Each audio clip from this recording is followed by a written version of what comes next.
Welcome to Pure Nonfiction, the podcast interviewing documentary filmmakers. I'm Tom Powers, the documentary programmer for the Toronto International Film Festival and artistic director of the Doc NYC Festival. On this episode, we pay tribute to Jonathan Demme, who died last week after a reoccurrence of the esophageal cancer that he battled 2 years ago. He had been a guest on this show twice. The first time was last spring for episode 6. He talked about the documentary portrait films that interspersed his fiction starting in the 1980s. Making documentaries at that stage of the game for me also functioned as like a great shower, a great dive in a wonderful lake. It was very cleansing because when we make feature films, let's face it, and it's exciting and it's storytelling, but we're steeped in artifice. We're steeped in made-up stuff. And to be able to, which I love doing and I love seeing, but to be able to now step aside from a script and, again, to have a subject and a theme that just really, really is very, very strong for you, but to not know how the script ends, it's very exciting. Last September, TIFF hosted the world premiere of his final film, Justin Timberlake plus the Tennessee Kids.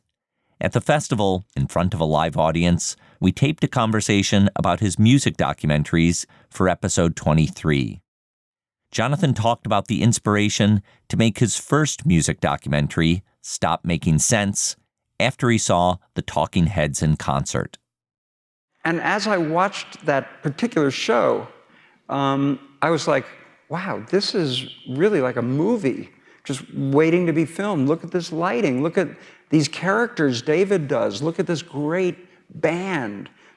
And I also thought there was a sense in that particular show of some kind of like an implied narrative, that there was some kind of journey David Byrne was personifying as he went from song to song. In the days after Jonathan's death, I couldn't get enough of listening to him. Over the past 10 years, I'd interviewed him multiple times at TIFF, Doc NYC, and the New York screening series Stranger Than Fiction. I came across a conversation that wasn't previously released, but was memorable to me.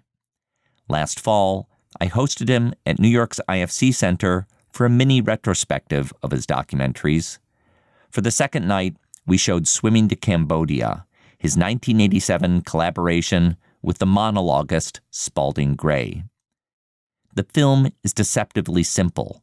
Spalding Gray sits at a desk and tells a stream of consciousness story about his experiences performing a small role in the killing fields.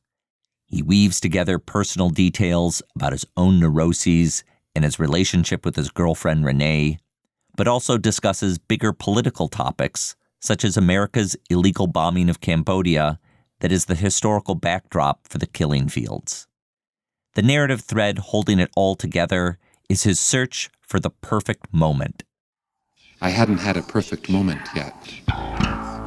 And it's very important for me to have perfect moments in exotic countries like that. I always like to have them because it gives you a good sense of closure. Kind of let you know when it's time to go home. And you never know when you're going to have a perfect moment. I mean, they're best had alone, and you never know when you're going to have one. Spalding Gray had originally performed Swimming to Cambodia as a work for the stage. On Pure Nonfiction 6, Jonathan described how he got involved. Then I got a phone call from Renée Shafransky, who was going to make a documentary of Spalding's performance of Swimming to Cambodia. Would I like to direct it? And I thought, okay, My Dinner with Andre came out fairly recently. That's a film that got a lot of currency out of the fact there was two people at a table talking to each other. It's never been done before. So I was like, what if you did a film of one guy at a table talking? So I was intrigued. I went, and of course, seeing the piece blew my mind. If you've never seen Swimming to Cambodia, I'd urge you to track down a DVD. Sadly, it's still unreleased on iTunes or other digital platforms. Jonathan made a riveting translation from stage to screen with the help of cinematographer John Bailey, editor Carol Littleton, and composer Laurie Anderson. I clearly remember it making a big impression on me, seeing it for the first time in 1987. It influenced a whole generation to see what could be accomplished by one storyteller connecting the personal to the political. Swimming to Cambodia laid the path for solo performers from Eric Bogosian to Eve Ensler, and its first-person style has thrived on radio shows such as This American Life and The Moth. Spalding Gray went on to make other films, including Monster in a Box and Grey's Anatomy. He was injured in a car accident in 2001. He had often spoken openly about suicidal thoughts, and he is presumed to have taken his own life in January 2004 by jumping off the Staten Island ferry. His body was found 2 months later. Last October, Jonathan sat and watched the film again with producer Renée Shafransky. Afterwards, they joined me on stage, and Renée had this to say. I just want to thank you, Jonathan. I mean, I wanted that to be there for a reason so many years ago, and you did that so well, and you went on that ride, getting it to happen, and I really want to thank you.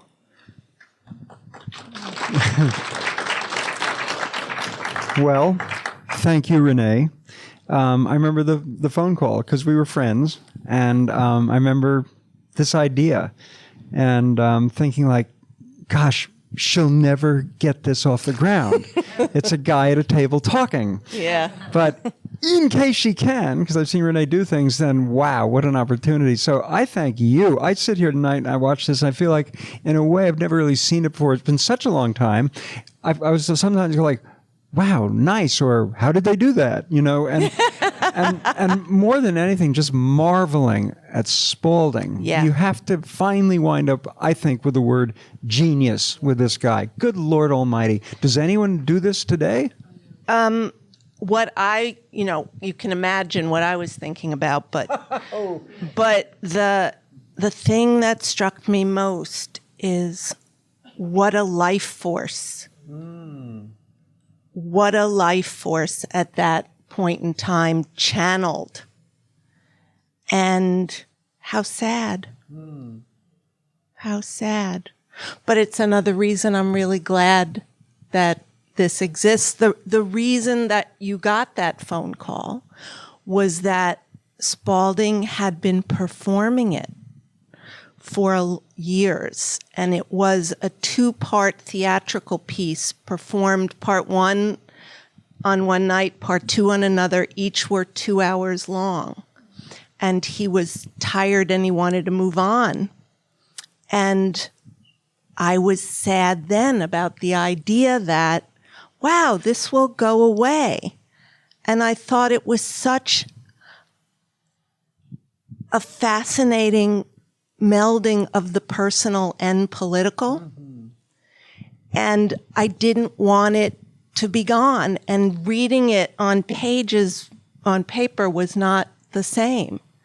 So Jonathan said yes and stuck with it for all the time it took to get the money. And it was Jonathan's suggestion that this can't be a 4-hour film. Sorry. You guys have to figure out how to get it shorter so it can be filmed. And if I were you, I'd focus on that perfect moment. So Spalding and I were going on the last tour together, and we used the tour to take it from 4 hours to just under 2, I think. And then you and Carol Littleton edited it down even further to really its essence. I mean, you got what I can't barely remember what's not there. I asked Renée how Spalding created his blend of personal and political storytelling. He developed something in front of an audience over time and had asked me at that point to direct, which really meant to be an editor, and to say, this isn't working. Maybe if you move this here and put that there. So what seems like a stream of consciousness was actually a very labored project over time, months and months and months, shifting material around. And Spalding would have The Notebook, which you saw at the beginning. Wasn't it great to see Soho back then, all graffiti and funky? Yeah. Thank you for that, too. I know. Time capsule. Yeah. Did you know then that you were, like, creating that time capsule with that outside stuff? Honestly, maybe a little bit, because I've always thought as filmmakers, we are inevitably kind of anthropologists in the present. So what we're going to show, in case someone sees this in 300 years from now, that's how they lived. Yes. That's why you have to be careful about what you put in your movies, especially fiction. But like, imagine people all over the world watching Dallas and thinking that's how Americans live. They were right. Yeah. That was Soho. Yeah. Yeah. So, Jonathan, what were the conditions that enabled you to get the movie made? So you say Renee came to you, made this proposal, and you thought it would be a tough thing to do. How did it happen? Well, couple of things. One thing is I remember, I think at a certain point, I think we flew to Chicago, Florida, and talked to someone who, and we were also banking on the idea, I think that my dinner with Andre had been a very substantial hit. 2 people at a table talking to each other. Why not go one stranger and have one person at table talking? So I thought, yes. But also the other thing is that Renee, in suggesting we do this movie, Renee was also, by the way, Carol Littleton, the great American editor, wants to cut it. John Bailey, the great American cinematographer, wants to light it. I think even Skip Livesey, who is now an emerging sound designer, wants to do the sound. So I was like, wow, this is just like walking into a... So I don't know. My memory of the process is that it was like so easy. The phone call from Renee, a certain amount of time. There's this great crew waiting to do it. And then we went to Florida and came back and shot it. No. I was watching a documentary on Amelia Earhart recently, and it opened with a quote of hers, to paraphrase. It was something like, "The first action is the hardest, and the rest is just tenacity." And it took years. We went to Florida. You won't remember this. You may have blocked it out. We were meeting. Somebody had a connection with a guy who owned laundromats, who wanted to put money into movies, literally launder. Okay. And that didn't turn out well. He said yes, and then I paid all these lawyers to draw up the papers, and he pulled out, and there were a number of scenarios like that. I was cleaning houses for a living at the time. Literally, that's what I was doing by day, and at night working on how to get Swimming to Cambodia made. And then someone introduced me to Peter Newman and Lewis Allen, the great Peter Newman and Lewis Allen producers. Did some Broadway work, then did work with Robert Altman, come back to the Five and Dime, Jimmy Dean, and a number of other movies. Lewis produced Fahrenheit 451. And I was so jaded by that point that when I walked into their offices and I finished the meeting and they said they were interested, I said, if you are really interested, put $10,000 in my bank account by Monday and give me an office. Wow. And they did. Yes. Yes. And that's what happened. But the Florida thing just... tanked. But that was so long ago. God. Anyway. And Renee, when the movie came out, what did that mean for attention to Spalding Gray? That is an interesting question. You know the last line that he speaks in the film? And I finally knew what it was that had killed Marilyn Monroe. I think the attention from that film was the beginning of something that didn't have a good trajectory. I speak from hindsight now, I'm also a psychotherapist, so I now look at things a little differently. But there was a kind of pumping up that was hard for him to contain. That's just my perspective.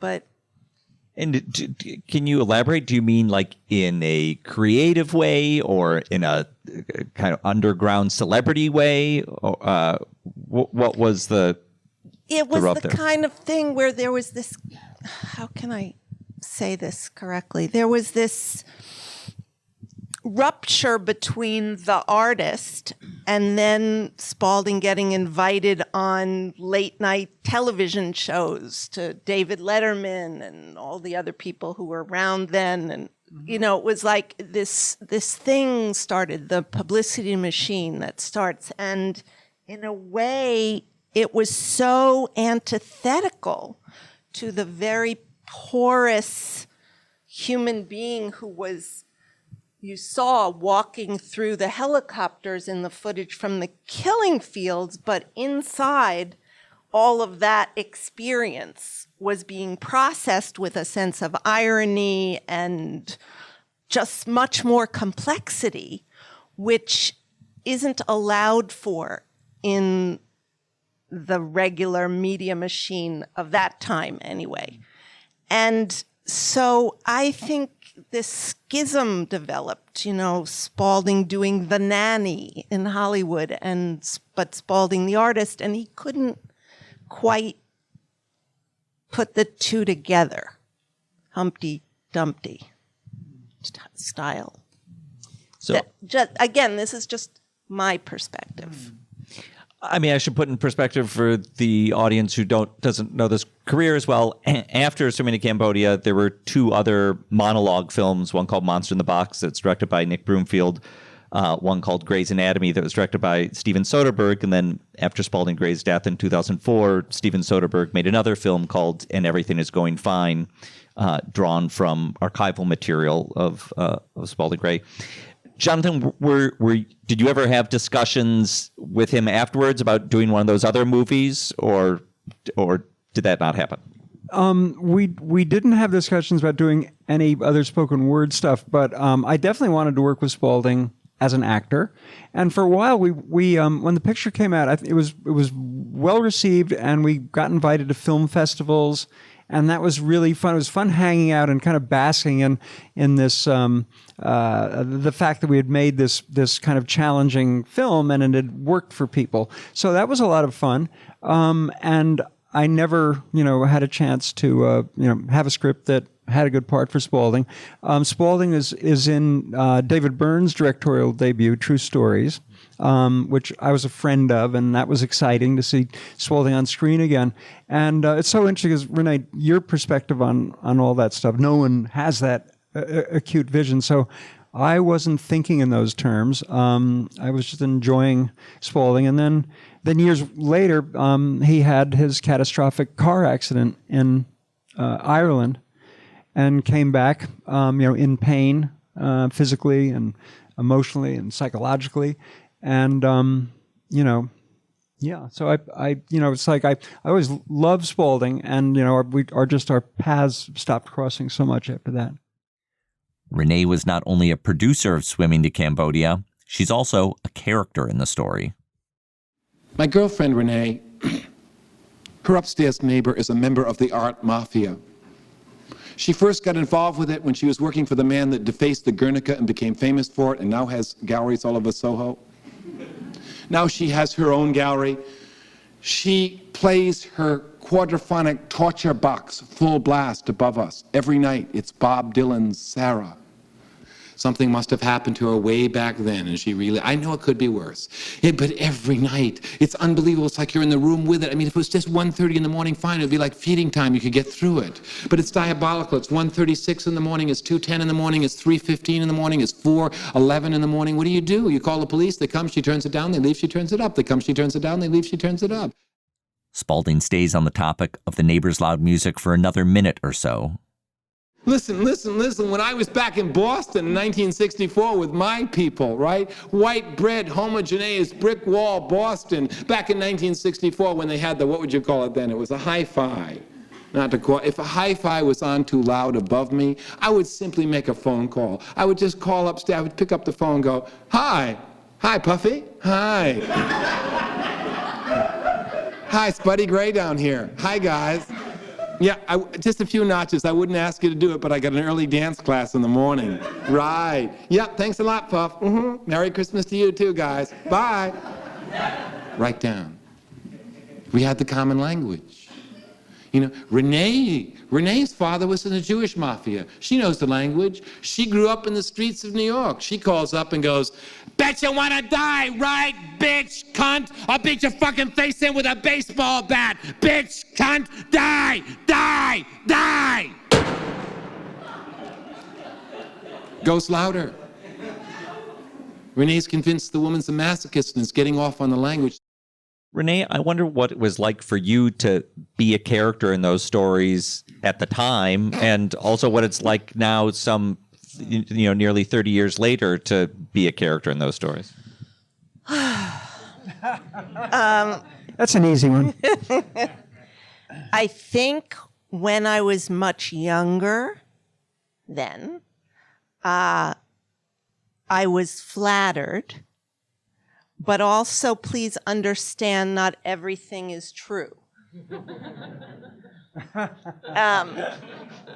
There is some hyperbole. You didn't make that phone call to your neighbor? I did. I would like to think that I didn't use the word cunt. And my roommate at the time is the witness to it. I remember saying, Betty, bet you want to die, bitch. Beat your fucking head in with a baseball bat, bitch. But, sorry. I'd like to, so that there were additions that I didn't really appreciate. And I forgot the second part of your question. Well, I was wondering, what it was like at the time, and then what it's like today to see those stories memorialized. Well, I hesitate to bring this up, but I will. I just saw the documentary Now piece. Did you see it? I should explain, the documentary Now is an IFC TV series written by the comedians Bill Hader, Fred Armisen, and Seth Meyers. Each episode, they parody a different documentary.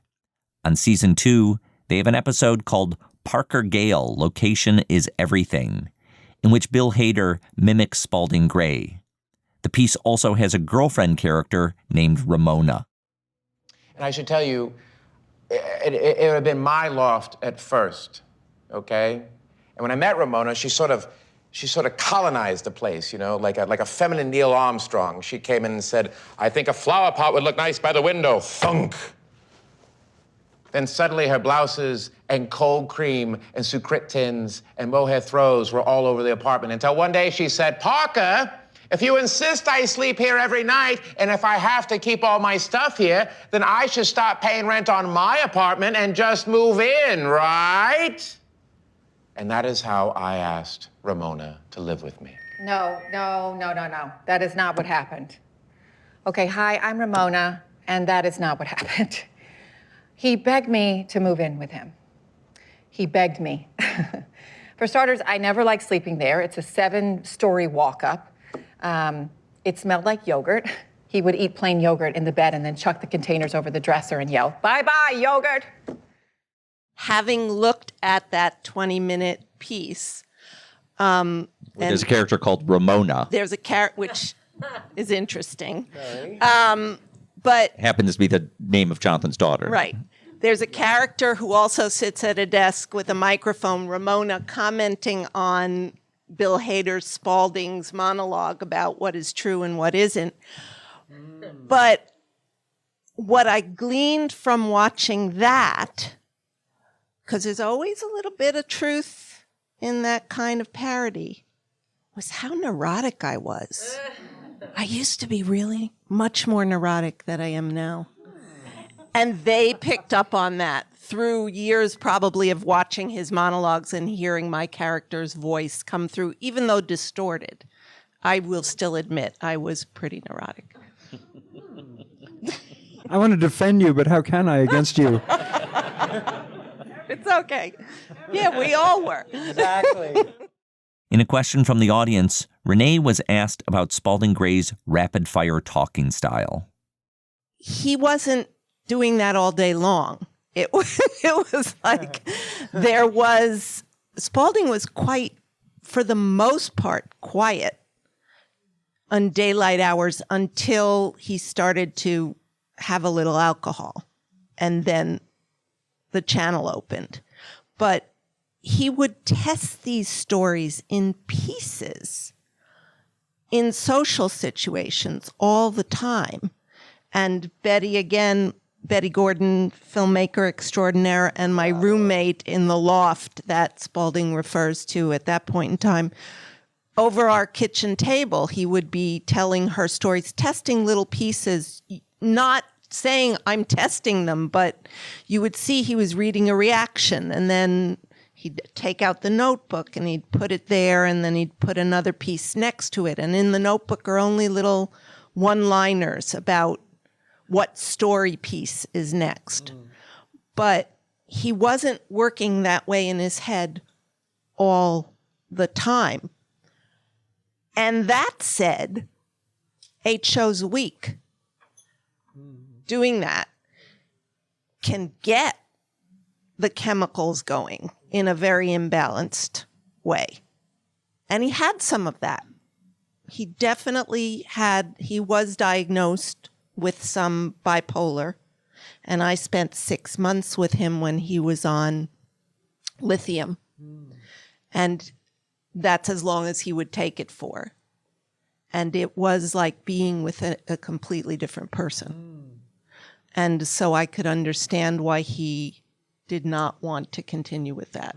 Just spinning off of what Renée just said, of course, that was a very particular situation, you and Betty, kitchen table, notebook about. But one of the fun things about being friends with Spalding and hanging out with him was there'd be times when he's coming forth with great stuff in a conversation, and you'd have the thing in your head, Joanna, I've talked about that, it's like, is he auditioning stuff or just telling a great story? Who gives a shit? It's great.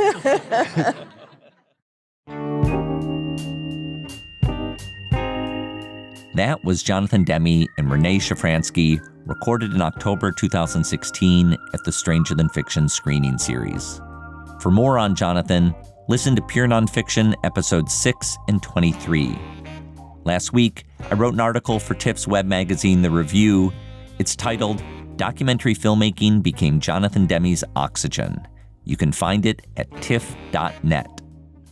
Thanks to Pamela French, who recorded this conversation and saved it on her hard drive for when I needed it most. And thanks to our regular team, series producer Michael Scotty Jr., sound mixer Kyle Murphy, web designer Cross Strategy, marketing coordinator Sarah Moto, social media master Jordan Smith, and executive producer Raphaela Nehausen. We've now been doing this for a year together as we work towards the benchmark of our 50th episode. I'm incredibly grateful to them all. I'm Tom Powers. You can follow me on Twitter at THOMPowers. If you're in New York, come see our screening series, Stranger Than Fiction, on Tuesday nights at the IFC Center. The spring season runs through June 6th. You can read our show notes, learn about live events, and sign up for our newsletter at purenonfiction.net.